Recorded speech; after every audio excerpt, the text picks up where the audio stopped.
Welcome to the Inquisitive Leader podcast. My name is Bowie Carpenter. I am a visionary, advisor, strategist, and executive coach, bringing over 29 years of professional experience as an individual contributor, manager, and leader of large-scale teams. I'm also the creative architect of this podcast. It's such a pleasure to welcome you into the Inquisitive Leader community. Today's episode is focused on providing you with tools for managing anxiety and cultivating resilience in the face of worry. You know, there's this phrase my daughter shared with me recently that really, it just stuck. She said, "Don't worship the worry." Honestly, those 4 words carry so much weight. They were a reminder that worry can become more than just background noise. It can take the driver's seat. I mean, think about it. How often do we let our worries take center stage? We can focus on them so much that they start to feel sacred, almost untouchable. And when that happens, we lose perspective. Worry, if we're not careful, becomes a kind of paralysis. It clouds our judgment, drains our creative energy, and pulls us away from what really matters. It's exhausting, right? Yet, somehow, we think if we just keep thinking about a problem or fixating on a challenge, it'll magically solve itself. But that's not how it works, is it? This is especially true in leadership. I mean, as leaders, we're pulled in so many directions. There's so much out of our control. But when we hyper-focus on those things, when we let worries dictate our energy, it distracts us from meaningful action.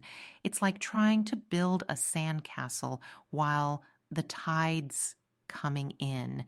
You're just not going to get anywhere. And that's when we need to shift our attention. So what do? We identify what's within our control. We grab hold of it and redirect our energy there. Ask yourself, what's the highest and best use of my time? That's a powerful question. It's one my coach asked me a few years ago, and it's been a game changer. Really, just asking that, what's the highest and best use of my time? It forces you to pause and prioritize.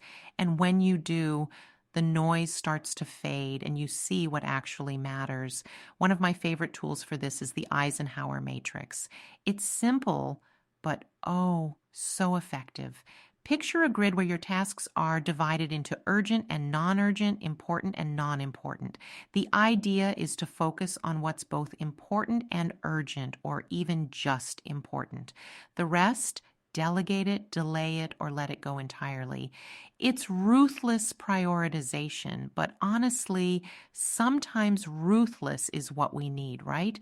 When we shift from worrying to acting on what's within our control, amazing things start to happen.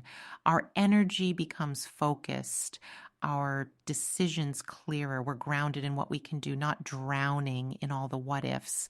And that, my friends, is how we reclaim our power as leaders.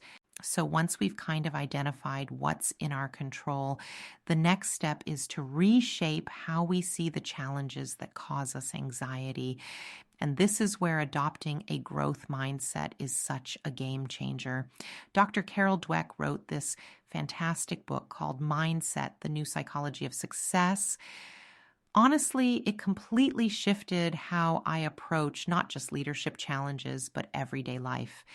Dr. Dweck's premise is that growth comes when we embrace obstacles as opportunities for learning and improvement. You know, instead of seeing a challenge as something that could go wrong, you flip the perspective. It's asking yourself, what could I learn from this? Or even better, what's the strategic opportunity here?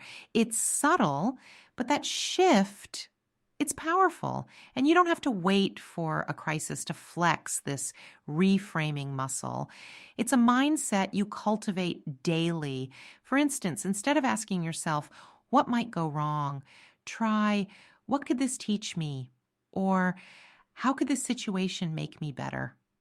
I mean, just taking that step to reframe, it's proactive instead of reactive, and suddenly anxiety starts losing its grip. Now, this doesn't mean dismissing challenges or sugarcoating them.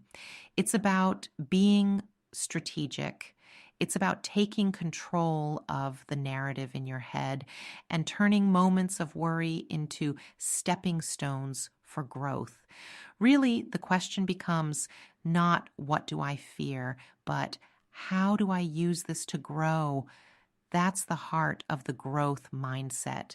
And once you can reframe challenges like this, it opens up space for practical tools that keep you grounded, techniques that help you leave the noise behind and stay present in action. All right, so we've shifted our focus to what's within our control, and we've reframed challenges as opportunities with a growth mindset.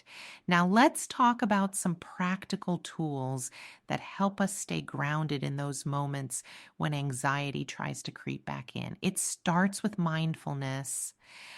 Mindfulness is one of those things that gets talked about a lot, but it's not always clear how to translate it into daily leadership, right? So here's one approach I really love, the 4-7-8 breathing method. If you've never tried it before, it's simple but so powerful. You breathe in deeply for 4 seconds, hold that breath for 7, and then exhale slowly for 8.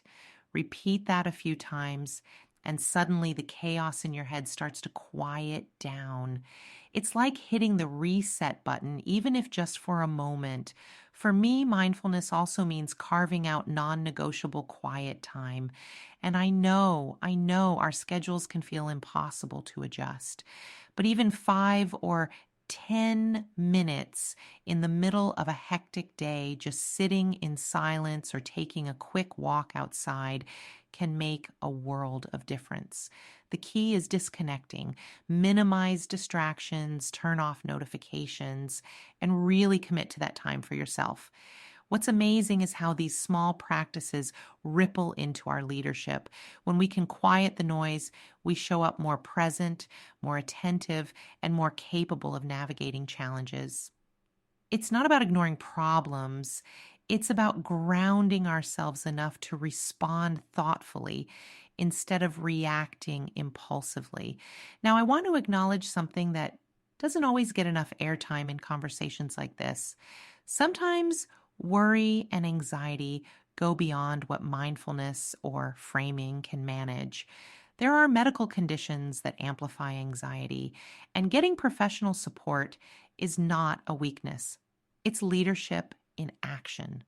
Knowing when to seek help, whether through therapy or other interventions, is about taking care of yourself so you can in turn take care of others.